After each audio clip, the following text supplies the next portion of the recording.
Could the Boston Red Sox be acquiring a third baseman very soon? Seems like Nolan Arenado has rumors picking up around the Boston Red Sox, and now Alex Bregman might very well be a realistic opportunity for him to go to Boston as well. That and more ahead here at The Upside.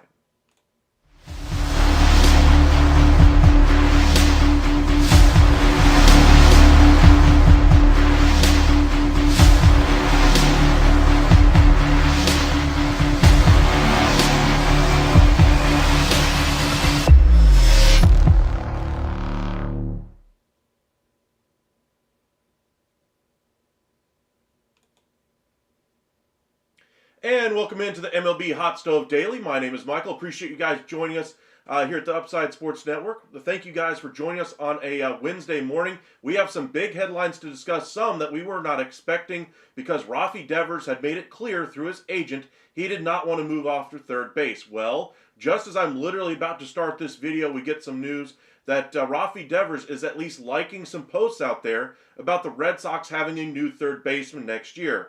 Obviously, that's important because Devers is their current third baseman. That would mean he'd have to move off of third base.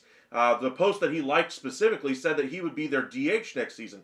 Tells all of us really that he may very well be looking to upgrade this roster however might be best for the Red Sox overall, whether that's him moving over to first base or DH. Seems like this is now a possibility, whereas 24 hours ago it seemed like he was stuck and wanted to be at third base no matter what options were out there for the Red Sox to improve. So, gotta love this if you're a Red Sox fan. Craig Breslow was in the media the other day basically saying that Rafi Devers is the third baseman as of now, but the Red Sox are certainly one of the finalists for Alex Bregman, and this news coming out that Rafi Devers is at least starting to open up to the idea of playing a different position certainly has to have Red Sox minds wondering if they can pull this one off. Now, the Tigers still seem to be right there. The money is the issue for them. But I think with the Red Sox and the ability now to get him on the roster and have their superstar and be happy about it, that works really well with that young core. You don't want to upset your star player when your roster is so young. He's the guy everybody looks up to on that roster.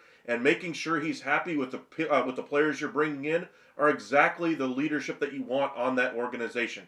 And so with Rafi Devers at least showing that he's willing to discuss the idea of moving off of third base, you got to love that for the Red Sox future, not just for the move itself of bringing in a Bregman or bringing in an Arenado.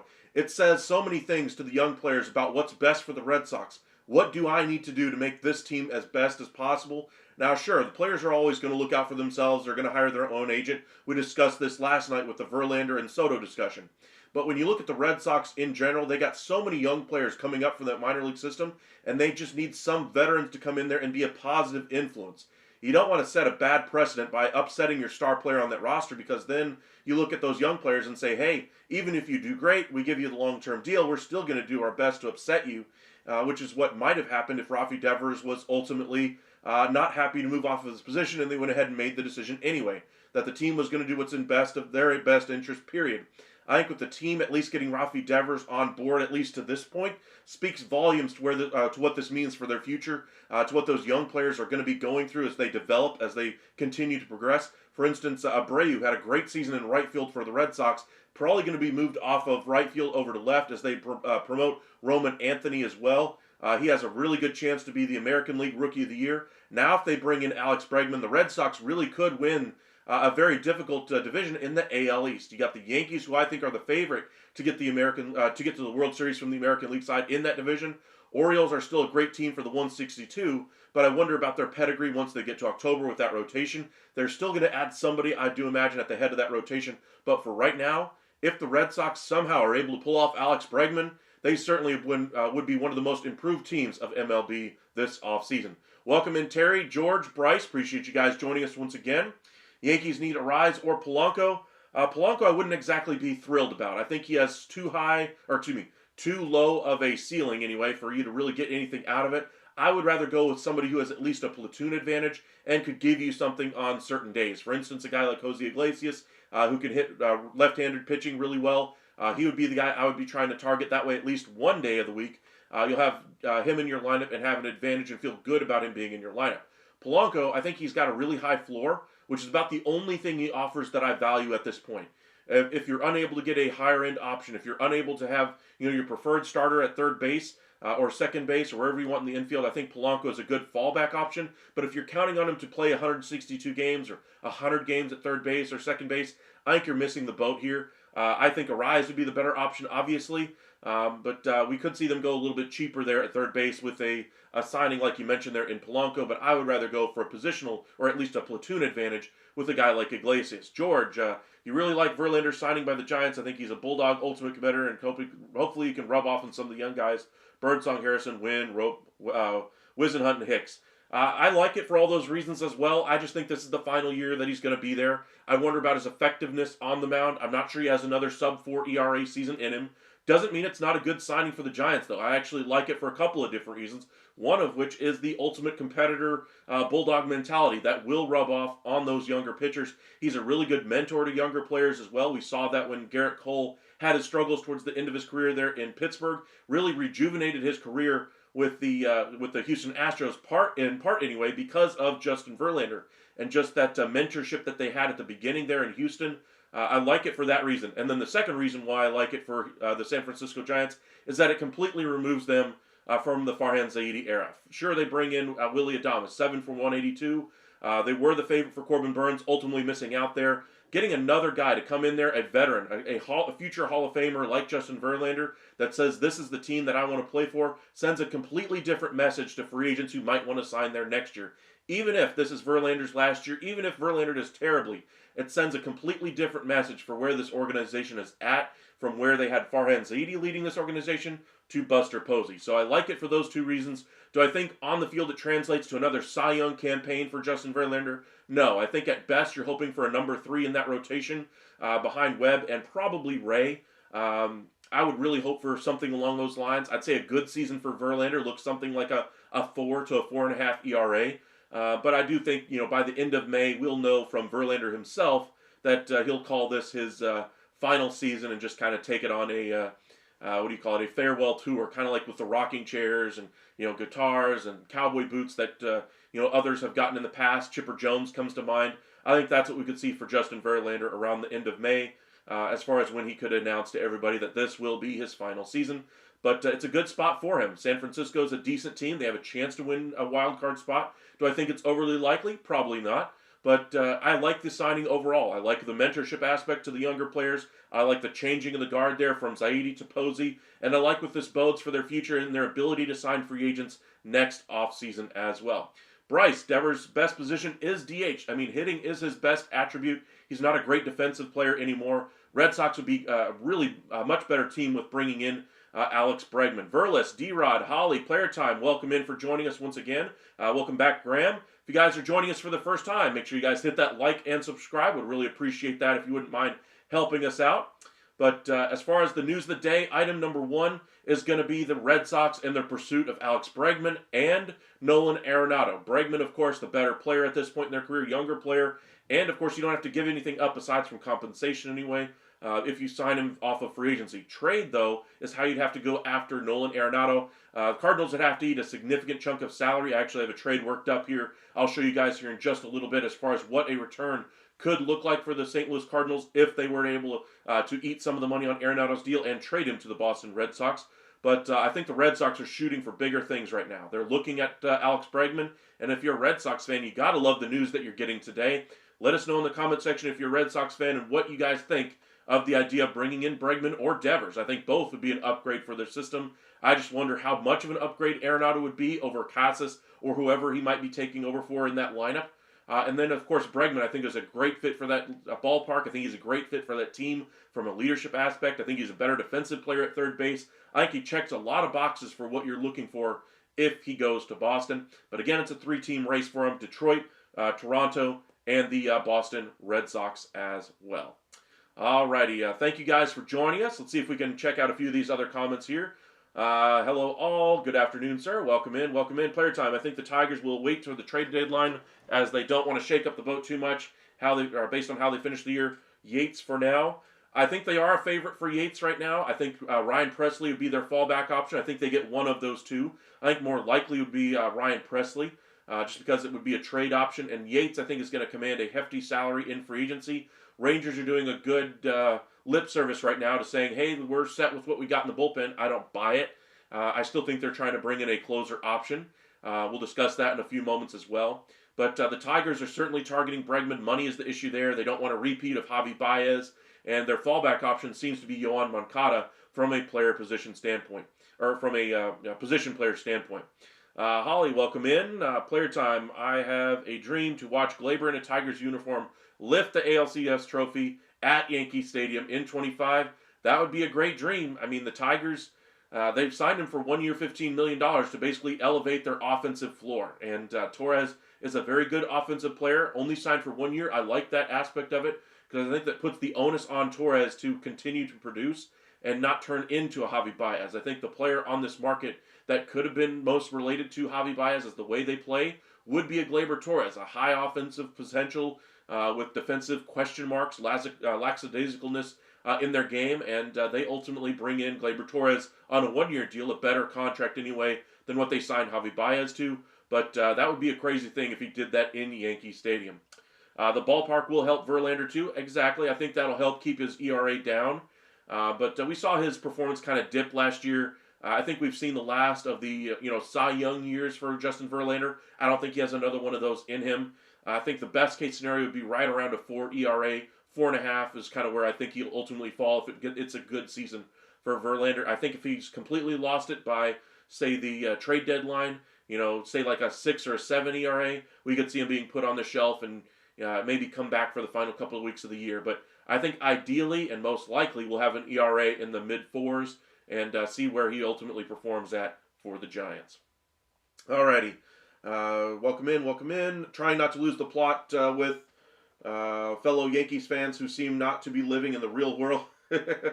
Well, I mean, the Yankees are still hopeful of bringing in a third baseman. I like the additions they've made this offseason as far as to their rotation and to their bullpen.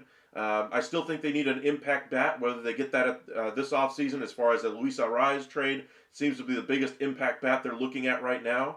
I think he'd be a great fit in front of Aaron Judge. And then as far as, at the trade deadline, I think it opens it up to quite a few different options. if the Cubs, who are quote unquote all in on 25, ultimately are 10 games out of a wild card spot by the trade deadline, maybe they go after Kyle Tucker for that quote unquote impact bat. Same thing goes for Vlad Guerrero Jr. If they're out of it by 7 or 10 games, maybe they opt to put Guerrero on the trade block and trade him, wherever they can get the best return. I think both of those guys would be opportunities for the Yankees to improve at the trade deadline if those teams are out of the playoff contention. If the teams are still in contention, then it might be slim pickings as far as where they're going to find that impact bat. Remember, they're limited financially. They're trying to stay below the Steve Cohen tax right now, and we'll see who they ultimately bring in. It's been a struggle for me for 40 years. I like that one, D-Rod. I can go back further than that if you like. Seen an era of the Yankees knocking your door. You don't refuse. It's long gone. I think that era is long gone. They are no longer the team that that has the only deep pocketbooks out there. And so you look at teams like the Dodgers and the Mets. They can now compete for those level of free agents. Yankees are not alone in that struggle anymore for those top end free agents. They can't just throw down a Godfather offer out there because the other two teams out there that I just mentioned can do the exact same thing. So we just saw that pursuit with Juan Soto.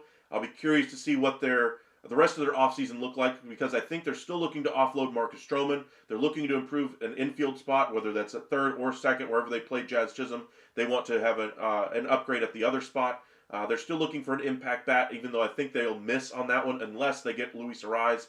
They're looking for a left-handed reliever, as I mentioned, and they're looking for an eighth-inning guy. Maybe those guys are the same person. Maybe they bring in Tanner Scott. They are still discussing it. I think it's really a three-team race for him right now. Looking at the Mets, who have just met with him this week, I think that one's an interesting development there because they already have Diaz at $20 million at their closer spot. Bringing in Tanner Scott, who's also looking for around $20 million in free agency. That's what, $40 million that you're spending on your 8th and 9th inning options, and yet you're not willing to go long-term for some starting pitching?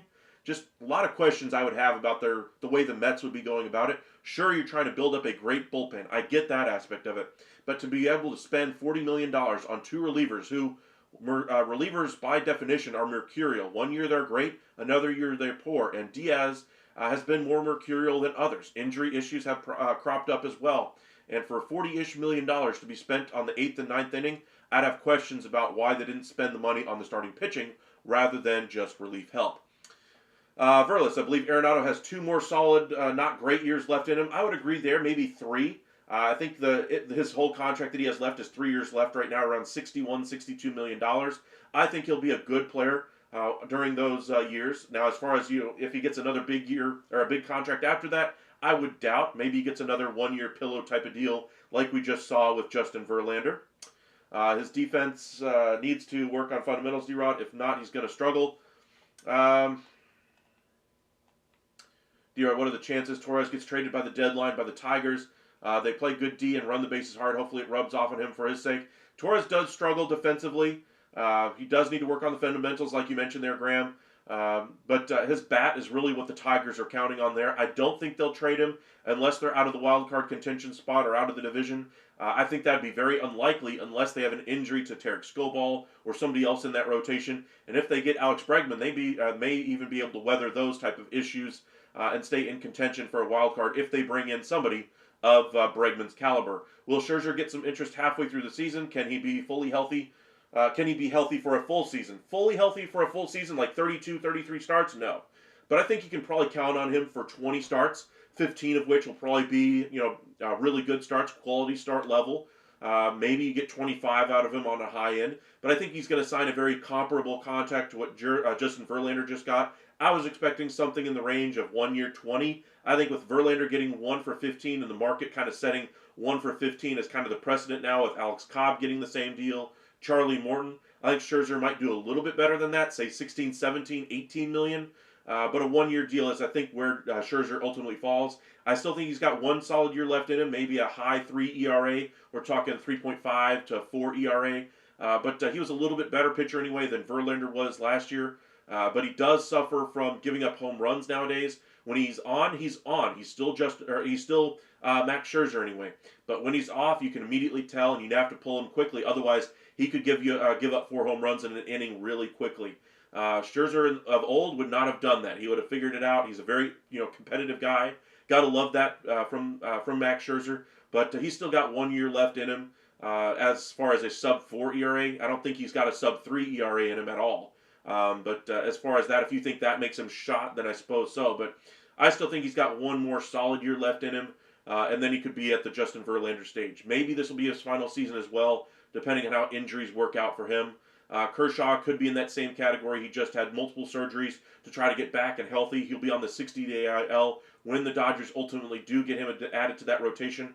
The Dodgers will be utilizing a six-man rotation this year as well, even if they don't get Roki Sasaki. So I think Kershaw's health will benefit from being in a rotation like that. They have multiple starters that have major red flags as far as injury. Going to a six-man rotation for the majority of the season is probably the best bet for the Dodgers right now to remain healthy. Graham, maybe this will be a boot camp of sorts for him there. Maybe. Graham, I agree, Michael. However, the Jays will place a Yankee tax on us. Yes, absolutely. I mean, you're in the same division. If you want to get a player that's a icon for the city of Toronto, for that fan base, their best player, yes, you're going to have to pay a little bit of a premium on it. But if you give the best offer, I'm sure the Blue Jays will take it. D-Rod, to the Yanks' credit, it did take 50 years of free agency for the Dodgers and Mets to catch up to the Yanks level, and it took two hedge funds to do so. Well, that's kind of the name of the game now. The Yankees, the George Steinbrenner, hell or high water, he was going to get the players he wanted in free agency, no matter what the cost was. Teams, pretty much every other team in baseball really wouldn't play at that level. The Red Sox, to some extent, tried for a period of time. They're no longer in that category. But now with the Mets and the Dodgers, having a conglomeration of ownership anyway out there with LA and Steve Cohen's money there with the Mets, they're going to have stiff competition now for anybody that's at the top of the market if they want to bring them in. Sure, you still have the Yankees brand. You get to play in the city of New York, play in the pinstripes. The name means something to play for the Yankees. You still have that going for you, but you no longer have the ability to throw down a Godfather offer on the table and say, hey, here's $30 million. Sign it or else we move on. That's not going to matter anymore because $30 million could easily be matched by the Dodgers, the Mets, heck, even some other teams could afford $30 million. Even if you throw $40 million on the table for a year, that's the contract the Mets and Dodgers could easily swallow, and maybe a couple other teams as well. All right, try to catch up on a few of these comments here. I agree again, D-Rod, if he can sort out his fundamentals, has the ability to be a decent contract.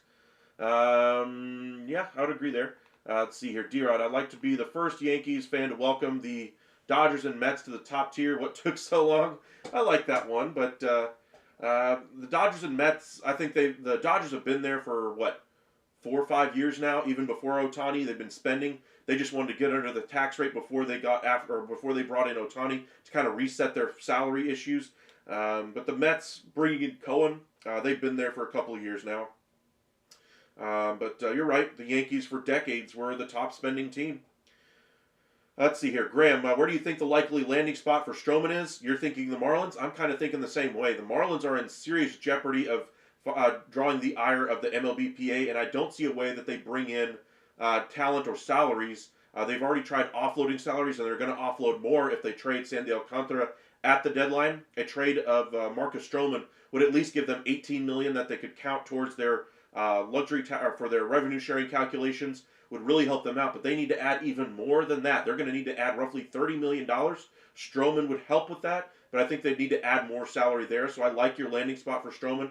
I think we could see a bad contract for bad contract swap out there as well. Maybe a Jordan Montgomery for Marcus Stroman could make some sense. I'm sure the Yankees would love to have Montgomery over having Stroman. And then I'm sure the Diamondbacks would just be happy to get rid of Montgomery by the same token. But there's a number of teams that Stroman could go to, but the teams looking for just salaries to be able to fill up some spots on that roster to appease the Players Association from a revenue sharing standpoint. Those would be the Marlins, the Rays, and the A's. I don't see the Rays doing that. I think they're going to try to do another extension possibly. Sounds like they're going to hold on to Diaz and Lau for now. That's another bit of news that we saw this morning as well. But the A's, I think, are still looking for some starting pitching. I think that would be a good spot for him as well. Player time. The Yankees have a big hole in the postseason with Aaron Judge. I think to think it'd be different after 7 postseasons with 0 to show for it is evidence.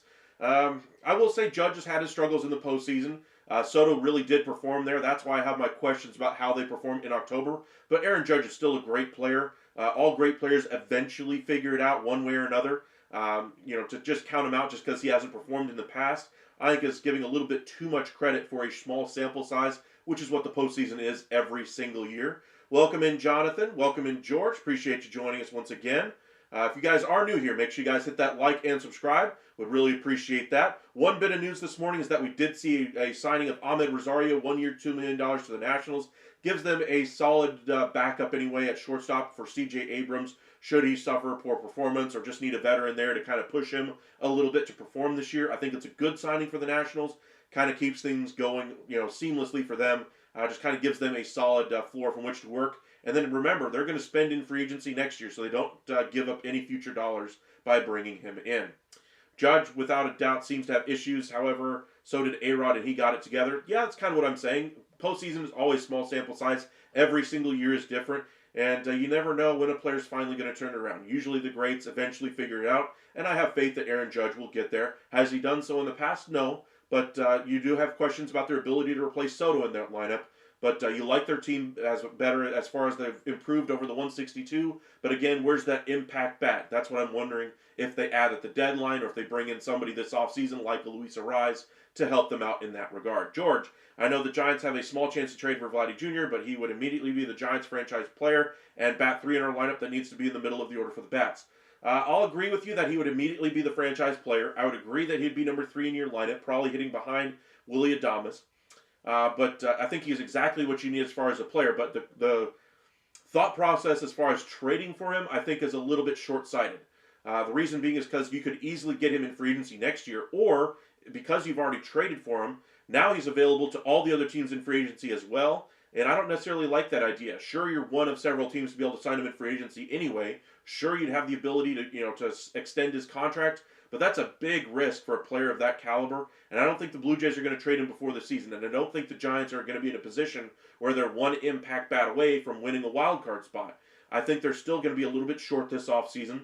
I like the moves that they made, but they should be waiting until the offseason next year to bring in a piece like Vlad Guerrero Jr. I like their acquisitions that they made this offseason. I like the acquisition of Verlander. I like the acquisition of Willy Adames. I like how they're turning the page a little bit from the Giants of old and the position or the platoon advantages that they were trying to utilize under Zaidi. I think Buster Posey has brought back everyday players back into the fold there, professional hitters there like Willy Adames. Bringing in Vlad Guerrero Jr. would certainly be the biggest free agent they would have been able to sign up to that point, and I think he'd be the best player on that roster since Barry Bonds. I think he would have that level of impact for the Giants. Do I think they should trade for him? No. Again, I would wait until free agency. All right, the A-Rod had issues in the playoffs for 5 years and then turned around in 2009. Judge has the talent to do the same. I would agree there. Welcome back, Nando. Dodgers should just go $60 million over 3 years for Flaherty, trade for a big reliever, and pass on Scott. Well, that's kind of the market right now for Scott. Is that around $20 million? The Mets are trying to push for him. Yankees are in there. The backup option for Tanner Scott is Ryan Pressly for the Dodgers. Pressly, I keep hearing with the Dodgers and the Tigers. I think he goes to one of those two teams. So we'll see where he goes. If Scott goes to the Tigers, or goes to the Mets anyway, I think the Dodgers will get Ryan Pressly there.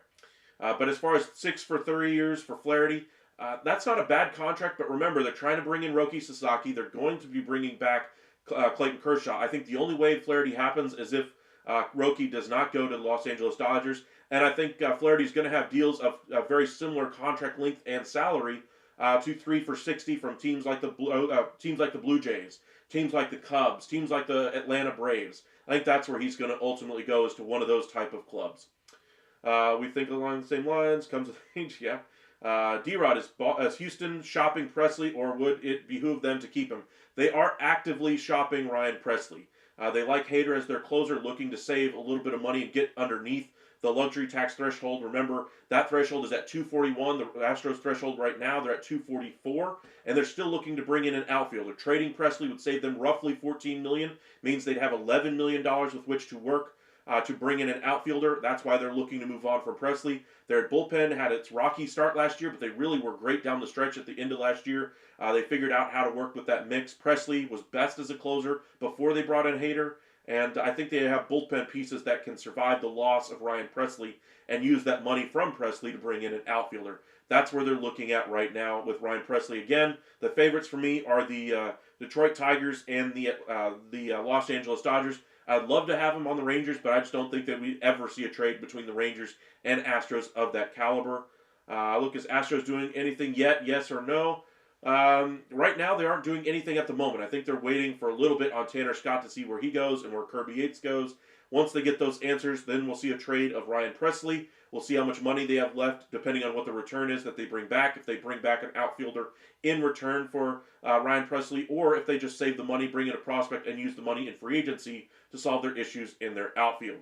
They did a good job getting Adames, as had we not been so busy with trying to get Soto.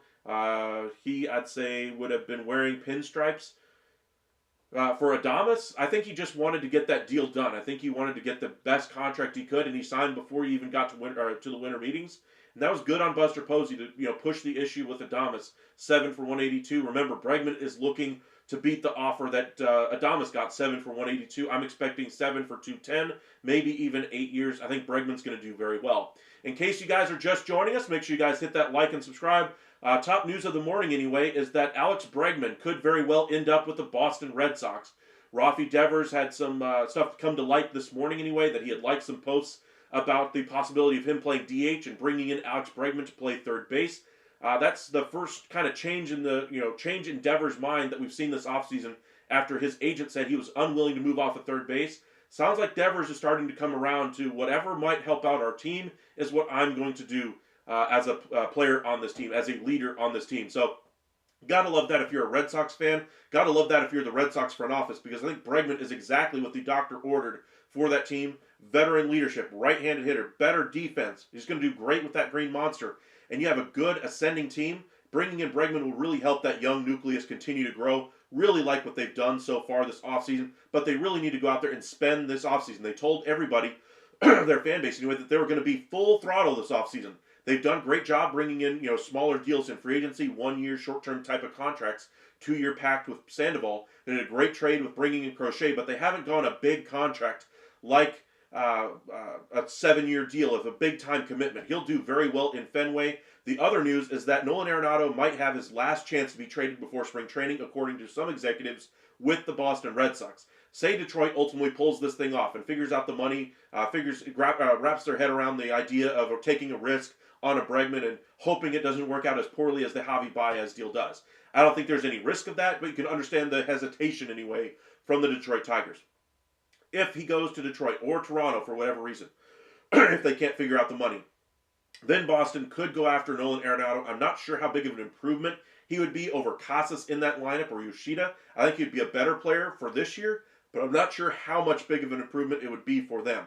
But that's kind of number one for the news of the day. A little bit of news on Roki Sasaki. We still have the 6 teams that are expected to be the favorites, according to Ken Rosenthal. But we're getting closer to the time where he's going to sign between the 15th and 23rd of January. I'd expect him to start taking meetings at ballparks. He may already be stateside and doing those meetings, and we just don't know it yet. I would expect some of those rumors to start coming out in the next couple of days as far as where he's gone. I'm sure we'll see fans, seeing him out and about in the city of wherever he's looking to go to.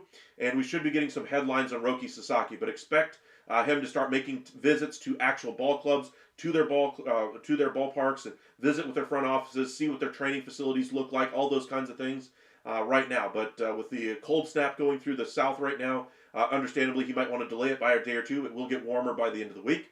But I would expect some rumors to start coming out about Sasaki visiting these actual teams, and those kinds of things. So that's your update on Roki Sasaki, Arenado, Bregman, the Red Sox, the Tigers as well. One other bit of news, actual signing anyway, is Ahmed Rosario, 1 year, $2 million to the Nationals.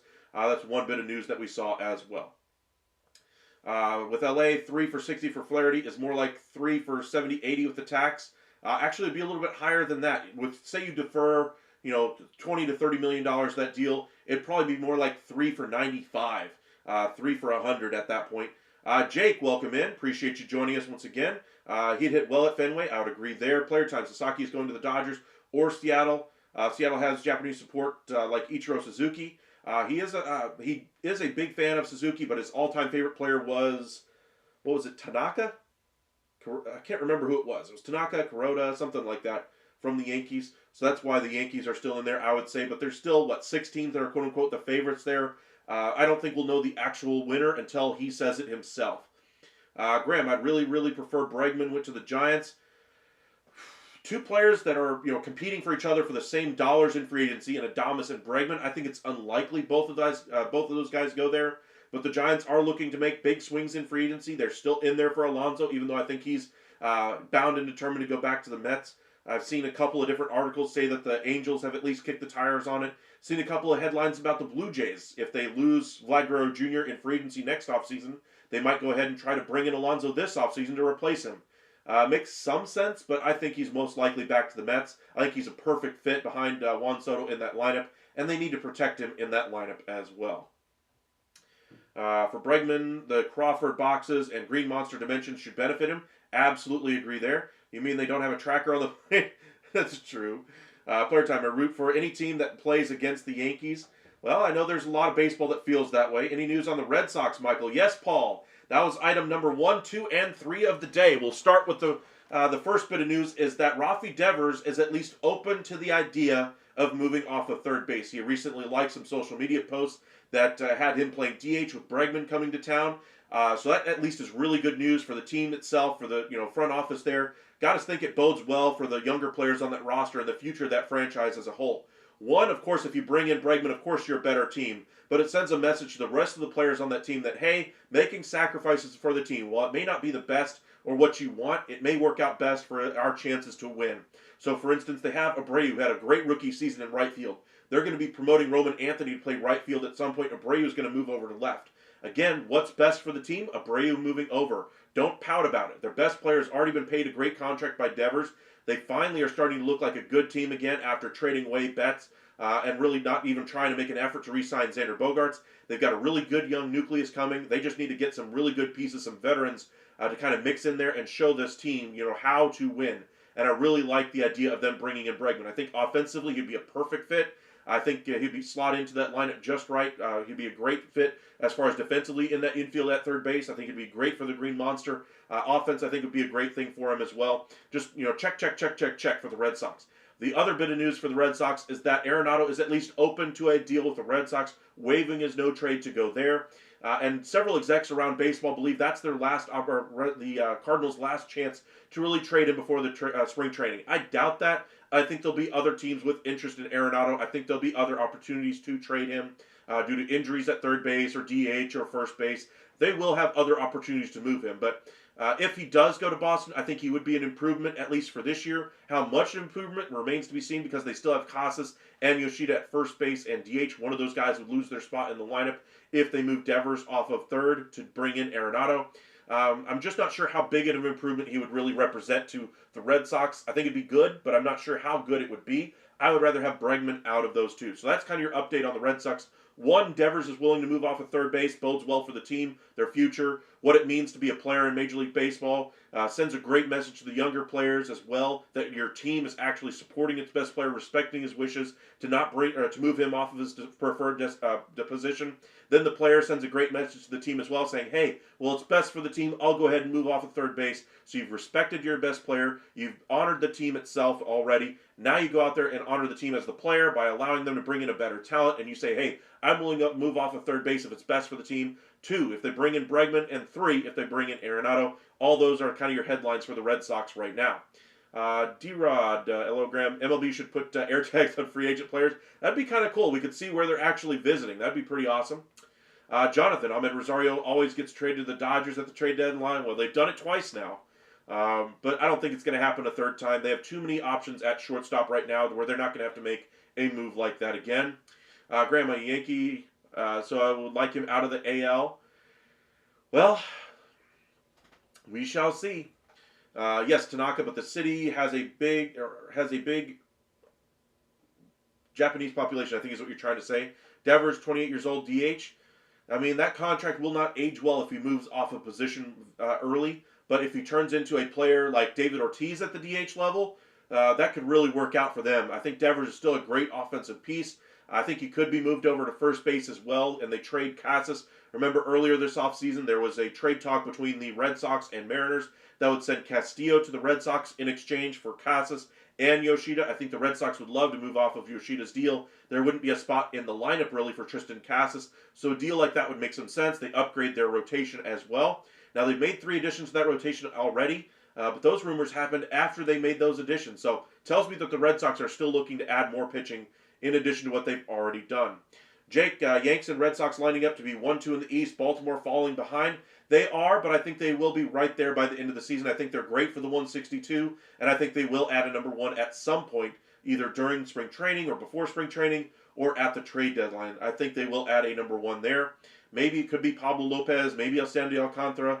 I think the Orioles don't match up well for the Marlins as far as what they're looking for in return for a guy like Alcantara. But the Twins, that could be a great trade there. I think that would be a good fit there. He's got 3 years left on his deal, so you get 3 postseason runs out of him. D-Rod, Tommy Pham has a market on trade deadline moves. Yes, he does. Or has the market on trade deadline moves. Yes, he's always been very good at the deadline. Wherever he goes, he always makes an impact. We've seen that a couple of different postseasons, probably none better than with the Arizona Diamondbacks, although that one fell a little bit short against my favorite, of course, the Texas Rangers. Can't say I'm sad about that one. But he did play very well last year against the Rangers as well. I believe he hit a grand slam right after the trade deadline for the Cardinals and played well there. All right, let's go ahead and head over to the 2 trades I kind of cooked up for you guys to kind of kickstart our morning here. One, if you look here on the left side of the screen, Nolan Arenado and goes to the Red Sox along with $20 million in cash. Now, that would be a big upgrade as far as salary that would be going from the Cardinals to the Red Sox.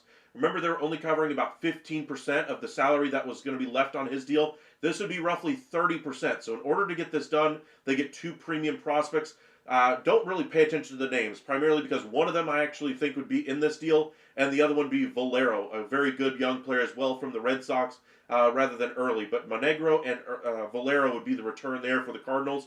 2 players very young. That Monegro, I think, is a little bit closer to the big league level, but Valero probably 3-4 years away. But I like this return for the Cardinals. They save a little bit of money, of course, with Arenado leaving the building. They get the at-bats available for their younger players on that roster. So if they miss on Bregman, that could be a deal we see there.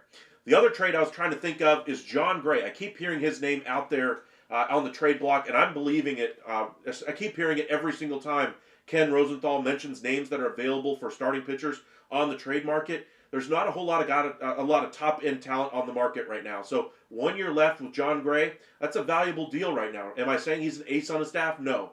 But I am saying he's probably number 3, 4 in somebody's rotation. That's probably what's left on the market right now with a Andrew Heaney, somebody of that caliber. And you're not going to have to give him multiple years. You got 1 year left, and if he works out, hey, you can assign him to an extension. And so I was trying to think of where he'd be a good fit, where he would immediately slot into their rotation, and where he could sign an extension with. And so one team that I was looking at was the Milwaukee Brewers. They're looking to bring in some rotation help. They got Brandon Woodruff coming off of injury. Other than that, they've got underperforming players like D.L. Hall and others that are going to be slotted into that number 5 spot, even with the addition of Cortez and slotting in Woodruff into that rotation. If there's setbacks anyway from Woodruff, they're still going to need some starting help. And so getting a guy like John Gray on a 1 year deal, I think would help out that rotation. But more importantly, I'm expecting some regression out of some of those position players. And so getting a guy like Josh Smith that can flex all over that infield, I think is going to be great for them. Now, does he immediately have a home every day at third base, at second base, at shortstop? Probably not, but he could be their everyday third baseman to start the year. Third base, I think, is wide open for the Brewers. I think he'd slot in there probably at half the time over there at third base. That's where he played a lot last year for the Rangers. I think he'd be a great utility player as well. I think, what's his name, Montcastillo, or I'm trying to remember his name, Montcastero, I can't remember. It's the bench utility player for the Brewers. I think Smith would be the better option there. Probably be playing him literally all over the diamond, and I really like the return here. The Rangers, though, they get some really good young talent, and they get some pieces here. Overpay for the Rangers? Not so fast, Ethan.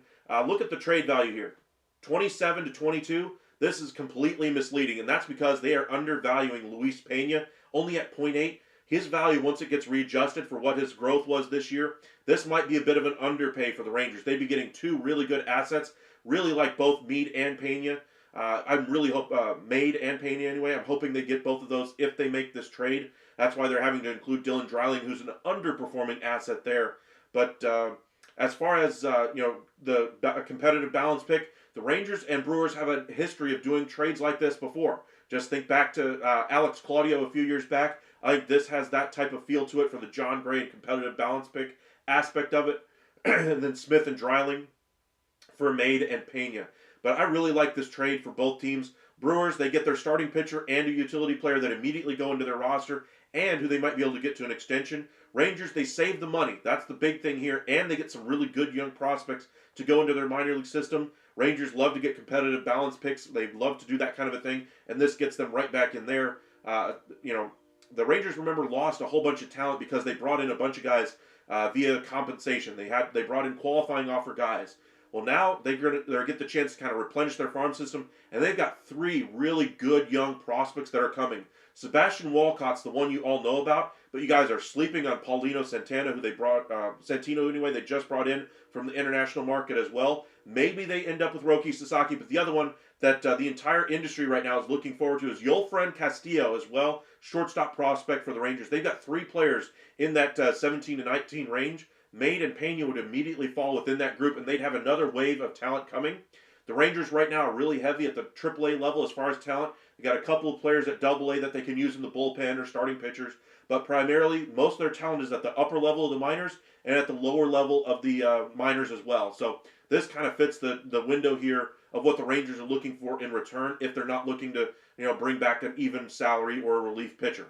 But I'll agree that the Rangers are not going to be starting the season with Chris Martin as their closer. I think Fenstermaker was basically just paying lip service to the contract demands of some of the free agents that are out there. I think they're looking to bring back Kirby Yates, but I don't think they're looking to do so at 1 year, $15 million. I've seen that number thrown out there a couple of different times. I'm not sure how comfortable they're even going to 2 years for a guy like Kirby Yates. He was great last year, second best ERA of all relievers. He was fantastic, but he's not going to have that great of a year again. I think this was a career year for Kirby Yates. Now, does that mean he's going to be terrible next year? No. I still think he's going to be one of the highest or one of the best relievers in the business next year. But is he going to be on the level that he was this year? Probably not. And so with him being 38 years old, how much does he have left in the tank? Does he have 1, 2 years left in him? How quickly does this thing regress? How quickly can they save the money on him and try to go into free agency and use that money on another relief option in a year or two? I think the Rangers are just kind of playing a little bit of a game right now as far as trying to keep that money down on Kirby Yates. Maybe convince him to take 1 year at $11 million, which would be about the money that they have available to spend on him. If they want to go 1 year, $14 million, then a trade of John Gray would be necessary to dip beneath the tax threshold. So, like this deal here for the Rangers. I like the deal for the Brewers. Red Sox, I still like the deal because of what they're getting as far as a player in Arenado. I would prefer Alex Bregman though over getting an or over bringing in Nolan Arenado. Graham, D-Rod, I wonder if Cashman puts on his ninja pants, moves Stroman to the Marlins. He would swipe Nardi or even Edwards. We could give them Grisham to up their payroll. I would see that one as well, but you're not getting Nardi in exchange for Stroman. I think Stroman has a negative trade value right now. You'd have to attach positive assets to him. Now, if you're saying Stroman, Grisham, and a couple of minor leaguers for Nardi, I could buy that. But as far as straight up deal Stroman for Nardi, that's not going to happen. They'd have to attach some minor leaguers to make it more palatable for the Marlins. Even if the Marlins were just willing to take on Stroman by himself for his contract, that might work by itself. But to get a return back like Nardi, who's a really good reliever, 8th inning setup guy for me, you're not getting him for just Stroman. Even if you include Grisham in that deal, you'd have to include some minor leaguers in that one. Let's see here. Stanley, what other moves do the Mets make? They're still looking to bring back Alonso. Bregman, I think, is viewed as a very last-minute fallback option if they can't get something done with Alonso, but I think they'll get that one across the finish line. They're also looking at Tanner Scott. They just met with him specifically at face-to-face anyway with Tanner Scott, I believe, on Monday. So they are looking to upgrade that 8th inning spot. And then they're looking to the outfield. There are a couple of rumors anyway, a couple of Mets beat reporters that are saying they're close with Alex Verdugo. Verdugo has a pretty good market right now with the Blue Jays, the Pirates, and the Mets all interested in him. I'm sure the Mets are looking to move off of Marte, and Verdugo would be the option to replace him in the lineup. Like that ability there. As far as Verdugo, I think he and Grichuk are the 2 names I keep hearing with the Pittsburgh Pirates. I think they get one of those 2. I'd really like to see them get both, honestly. They need to improve that offense, and Verdugo and Grichuk would represent improvements to what they had last year. D-Rod, Graham, that's not bad with the Marlins payroll constraints. How much do the Yankees pay to rid themselves of Stroman? I think, the Yankees would be looking to offload salary, and so they would have to include prospects. I would say probably a couple of top 30 guys, no more than, say, a top 15 if you had to move on from Stroman.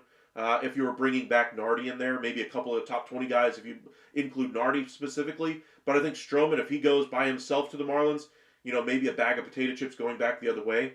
But Stroman, I think that salary is just so cumbersome right now. The only teams really looking to bring him in would be would be teams like the Marlins, would be teams like the Cubs, maybe, who need another starter there if the Yankees pay down quite a bit of that salary. I don't think that's likely, though. Maybe a bad contract for bad contract swap, like I mentioned with Montgomery going to the Yankees, Stroman to the Diamondbacks. Maybe that's a possibility. But I think the one that makes the most sense out there is probably the A's, because he's about the right size contract for what they need to completely satisfy the requirements from the MLBPA for the revenue sharing requirement, and they're looking for a starting pitcher. So you send Stroman to the A's in exchange for a bag of potato chips, wash your hands of it, and there you go. Alrighty, what do you guys think of the trades here that we got on the screen? Arenado to the Red Sox anyway, and John Gray off of the Rangers to the Brewers. Isn't a mean one for one for Stroman? I agree, we do plenty of pitchers in the farm. Okay, I got you there, Graham. Stroman is a mental case to go with that salary. I don't know about mental case. I mean, does he have the same arm and the ability on the mound that he did, say, 5 years ago? No. But I would say he's still a competent pitcher when he's right. But the question is, will he be right wherever he pitches at this year? That's a bigger question there. Alrighty, welcome in, everybody. Make sure you guys hit that like and subscribe. News of the day, we'll start at the top one last time before we head out for the morning anyway. The Red Sox seem to be in the market for Alex Bregman, and they got some good news today from Rafi Devers. He at least liked a few posts about Alex Bregman possibly playing third base with him playing DH. This marks a positive development because around the winter meetings, his agent came out and stated very emphatically he was not a fan of moving off of third base, and he would not do so in the efforts of alluring a free agent like Alex Bregman to the Boston Red Sox. Well, the team certainly is going to be in a much better position if they brought in Bregman defensively at third base. He'd be an upgrade over Devers. Certainly would help out their lineup, their legitimacy of that team overall, veteran leadership, and all those other skills. But now with him showing the willingness to move off of third base, has to bode well for that team as a whole. They've got a good young team going. They showed well by giving him the contract that he wanted before he hit free agency, got an extension done. Bodes well as far as relating that contract to the younger players on that team, showing them, hey, we invest in you, you play well for us, you sign an extension, we will treat you right. And they respected his wishes, at least to this point, that he did not want to move off of third base. So be it, they didn't finalize the deal with Bregman. Now, the longer he's had to sit with it and think about the team and what's best for his future, Devers realizes what's best for the Red Sox is probably him moving off of third base, playing either first or DH. That would allow them to go after a Bregman or an Arenado. That would be a big upgrade to that team. But the bigger story for the Red Sox, while it would improve their chances to win on the field, their young nucleus would look at the movement there by the team allowing Devers to have his position on the team and say, hey, I want to stay at third base, and the team respecting that decision. And then Devers respecting the team's ability to try to improve and the right to try to improve and say, hey, I'll do what's best for the team. That works really well in the clubhouse for a young core that's coming together. And say, you look at the outfield situation for the Red Sox right now. Duran's in center. Abreu had a great rookie campaign in right field, but Roman Anthony is coming. He will be on the big league roster and could very well win the American League Rookie of the Year. He will very likely play right field for you. That means Abreu's got to find a new position.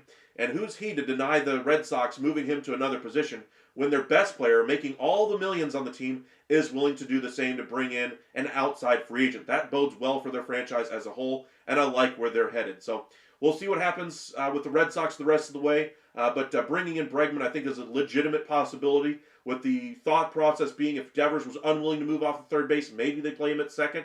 I didn't think it was overly likely that they commit to the money with Story and Bregman at second base. But now with him possibly playing third, them having the ability to turn around and trade Casas and Yoshida in a deal for Luis Castillo that was rumored a couple of weeks ago when they were discussing Bregman more seriously going to the Red Sox.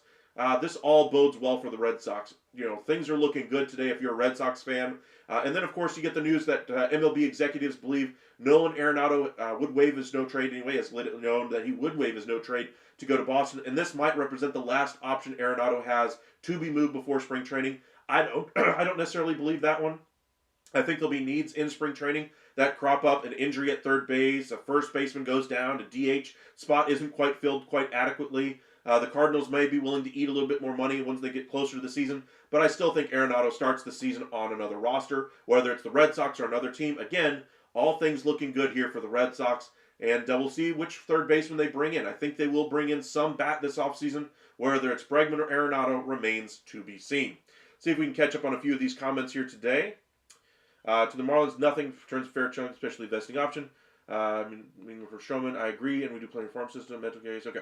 Since you mentioned Gray, maybe Montgomery might be of interest to the Brewers. I would agree there. I think it'd be more about what the retention on that contract would be for the Brewers. But say you get them to eat, say, $10 million of Montgomery's deal, you send a bag of potato chips back the other way. They use that $10 million on Kirby Yates, and you got everything that you need. Diamondbacks save a little bit of money, address their bullpen. Meanwhile, the Brewers add another rotation option there. So good point there, D-Rod. I like that idea.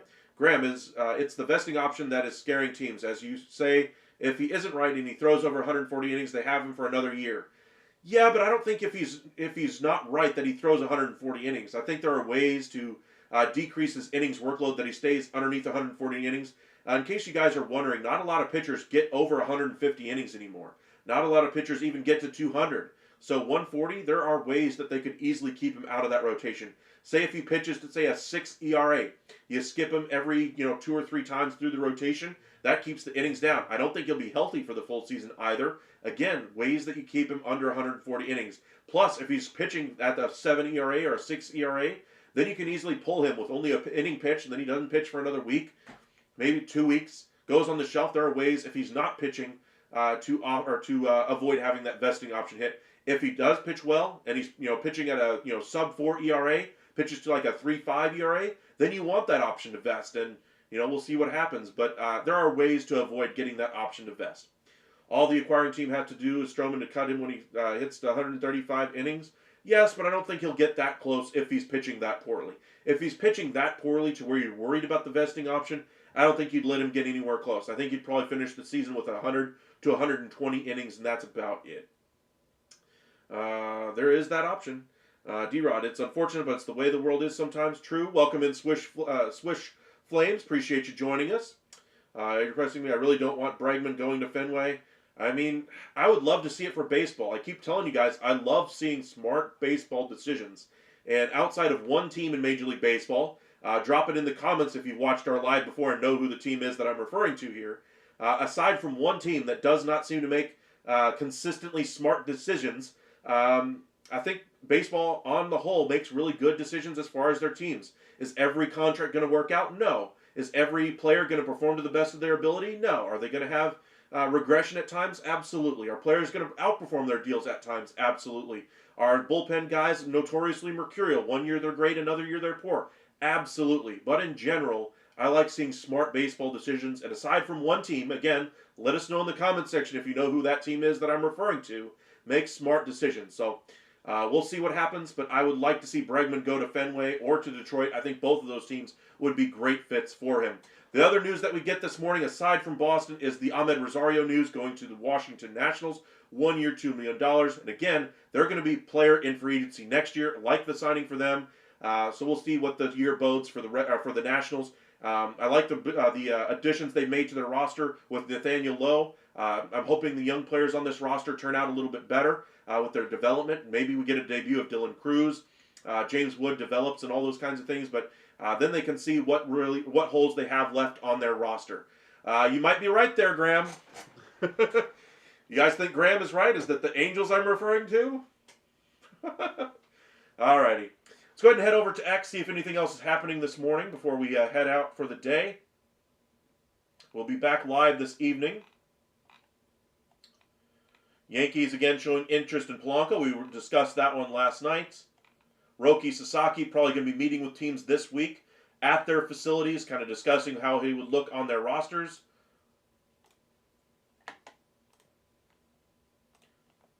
Let me see if I can get this page to update a little better. There we go. Head over to MLB trade rumors. There was a couple of things I wanted to discuss. There was a trade late last night. Gray Kissinger goes from the Astros to the D-backs in exchange for a minor league pitcher, Matthew Linsky. Smaller deal there. This is the news that I mentioned earlier today as well. Rays are unwilling to move Yandy Diaz or Brandon Lau, at least at the moment. We will see. There you go, Lucas. Yes, you guys are correct. It is the Angels. That's the one team I'm hoping starts acting a little bit smarter than what they've done over the last 4 or 5 years. I don't have much hope for that one. I keep hearing reports, even this morning, from Ken Rosenthal, saying how the Angels are looking to make a big splash. And come on, can we get out of our own way at a certain point? Come on. All right. There was one I did see earlier this morning. Trying to scroll down to it, see if I can find it again. This was the news anyway about Jock Peterson this morning. I haven't mentioned this one yet. His contract has that opt-out after the first year, but the Rangers have a mutual option that they can go ahead and exercise their portion of it that would void the opt-out after the first year by Jock Peterson. There are also escalators in this deal that could make the deal worth $61, almost $62 million over 3 years to Jock Peterson. If he performs at that level, I'm sure the Rangers would be more than happy to pay $20 million per year if he performs to the level that would be required to make those escalators. He's never made he's never won a Silver Slugger. He's never made all MLB honors. Those would be the escalators there that would elevate that deal by $4.5 million. But the Rangers, if they opt into their portion of the mutual option in 27, then his opt out after 25 would be wiped out. So we'll see what happens with the Rangers and Jock Peterson. I'm hoping for good things offensively. The Rangers say they're willing to put Jock Peterson in the outfield, so we'll have to see how they utilize him.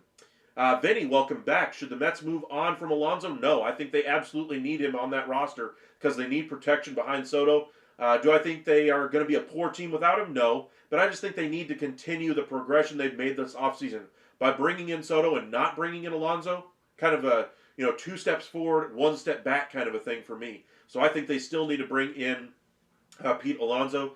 Do you think the Walker deal is hurting Alonso? No, I don't. I think that the number of deals that other free agent first basemen have already signed is what's hurting him more than anything else. That and there's only a couple of teams that are left in need of a first baseman, one of which is the Angels. They're at least kicking the tires on making a quote-unquote big splash. The Giants have at least kicked the tires on it, even though I think they're a lesser option as well. I still think the Mets get this one done. It's more a matter of, how long is the deal going to be? We got some news from Ken Rosenthal just the other day that said that the deal might not be as long as we were expecting, but the AAV might be a little bit higher. Originally, he was probably going to get a 5 or 6 year deal around $120, $135 million.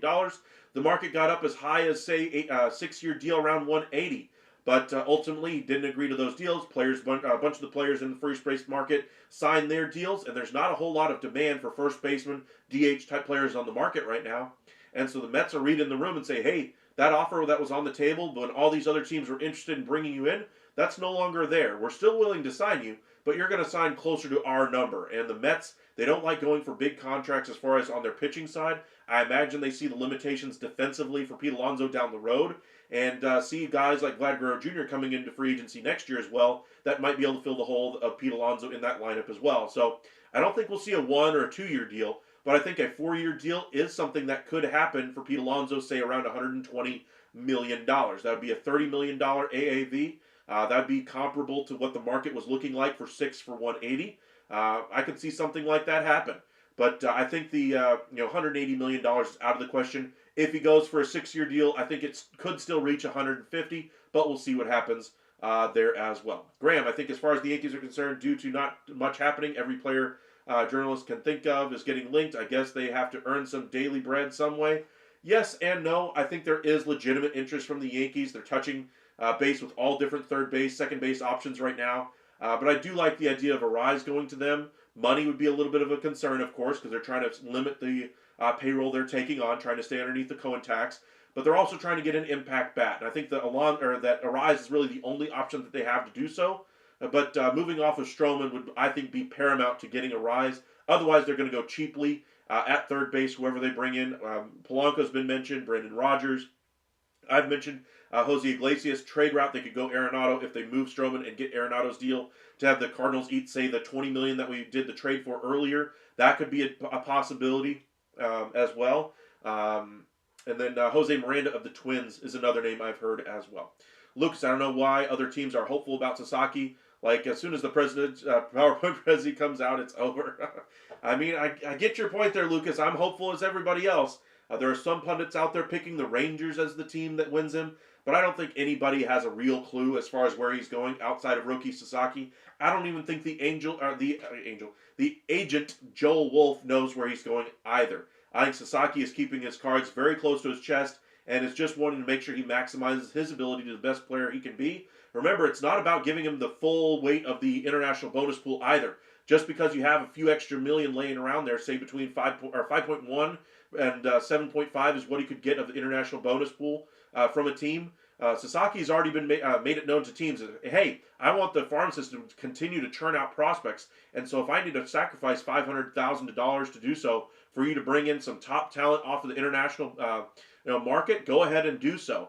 He wants the money, don't get me wrong, but he's already passing up on $200 million in free agency. If you just waited a couple years, what's another $500,000 to him at this point? So he's investing in himself. He's investing in his ability as a player. He wants to be great, and you got to love that if your team looking to bring him in. Now, I'm sure the team is still going to try to offer him everything they possibly can financially with assistance, trying to give him translators, make it as comfortable for him as possible for him to come in. But that's something you'd love to see from Sasaki coming over, is that he's not demanding every dollar, every quarter, every penny, every single thing that you can possibly give him. That he's looking for his future and your future and growing together. And gotta love that as a baseball fan. Love smart baseball decisions from both players and front office alike. And Sasaki is certainly executing that today. Let's see here. Rosenthal also mentioned that Luis Castillo trade talks may be heating up. Yes, Orioles have discussed it this week. I'm sure a few other teams have been connected as well.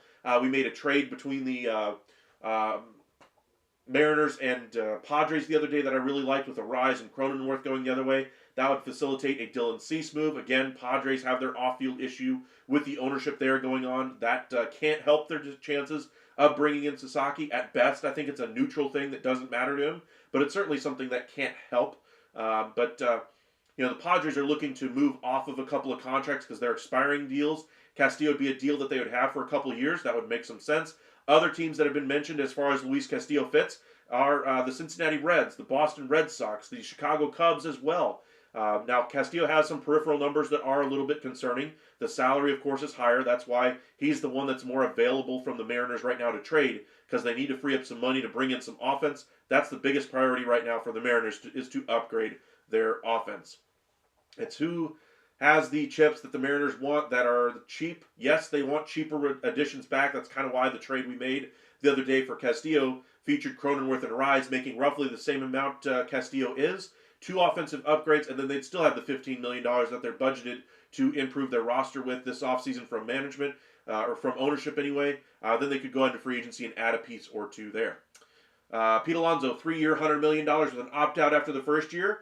Honestly, I wouldn't hate that deal if I was Pete Alonso. You guarantee yourself a big AAV. If you have a bad year, you keep with the team you're at, and you still get your $100 million. Now, I'd still push for a 4th year with an opt-out after the first year, just because if you have a truly monster first year, you can enter the market with Vlad Guerrero Jr., and even though Vladdy would probably get $450 in free agency, I think you could really bump up your numbers if you have a great year if you're Pete Alonso. Arise makes some sense, absolutely. High ball hater, yes he does. Let's go Yankees, D-Rod. If the Yankees get Polanco, is he playing third or second? I would say Polanco would play third base more than likely. I think Chisholm would probably move over to second, mainly because Chisholm, I think, is better defensively at second base than he is third. However, I think both are good options at either spot. I just would rather the Yankees go in a different direction than Polanco, period, because he doesn't elevate the play on the field. I'd rather go for some type of advantage at least once a week with a positional platoon player like Iglesias or somebody along those lines, and then bring up a young guy for the other middle infielder type of player that you're going to play at third base. I would like to see them do something along those lines. Polanco to me is a injury fill-in, is a, hey, we need somebody just to take major league at-bats because we have no other option. I like Polanco. I like his versatility, but he's no longer the player that he was even 2 years ago. Lucas, only Mike Maddox has a clue. He has the ultimate weapon and will get it done. Well, PowerPoint is the PowerPoint, I suppose. Demon D, I have watched the Yankees since the late 50s, so I'm no hater. Okay. That could get real messy and affect the Padres. It isn't good for the game. The ownership, I would agree there. That could get pretty messy. But I like the way the Peter Seidler's wife, or widow anyway, kind of framed the argument in her lawsuit. Is that, she's trying to keep spending at the level Seidler was towards the end of his life. and the other, the brothers anyway, are not willing to spend at the level she is. She also alleges that they're at least contemplating the idea of moving them from San Diego. And you think about the San Diego Chargers, you got to think that message rings a little bit harsh to the San Diego Padres fan base. And this certainly was a win in the media for the Seidler widow. So we'll see what happens. Got to hope that resolution comes before opening day, and they figure out how they're going to spend in free agency. I don't think their baseball operations will be really affected too much this offseason, but extensions for guys like Rise and Cease, I think, are out of the question at this point. I think the numbers are too far apart for both of those guys. King could be the one guy they try to get done, and I think his number is more palatable for what the Padres might be able to afford. But until they get some resolution, beyond this year, as far as that ownership group, and what their spending is going to be, that could be an issue in 26, 27. But 25, I think they'll be just fine. Alrighty. Thank you guys for joining us. We'll be live again this evening. Let's just check one more time, see if anything else is happening at the moment. Appreciate you guys joining us this afternoon now. It's a little bit afternoon Central Time. Hopefully you guys are staying warm out there. Got a couple more days of the cold down here in the south. But Friday, it will be around the 50-degree mark. So hopefully you guys are staying safe out there. Don't drive on black ice. It's a scary thing. A lot of people have done that around Texas because they don't pay attention. In my history anyway. I remember in one time some guy was driving behind me on the interstate and I was going 20 miles an hour. Yes, on the interstate with black ice. And let's just say he was going far faster than that. And he slid probably 3/4 of a mile. And I just watched him coming up in our rearview mirror, just constantly coming and coming and coming. And he slid all the way past me and kept going and finally hit a 18-wheeler further down. So be sure to drive safely in colder temperatures. Make sure you take care of you and yours. And y'all have a great one. We'll see you guys later on this afternoon. Stay safe out there, everybody.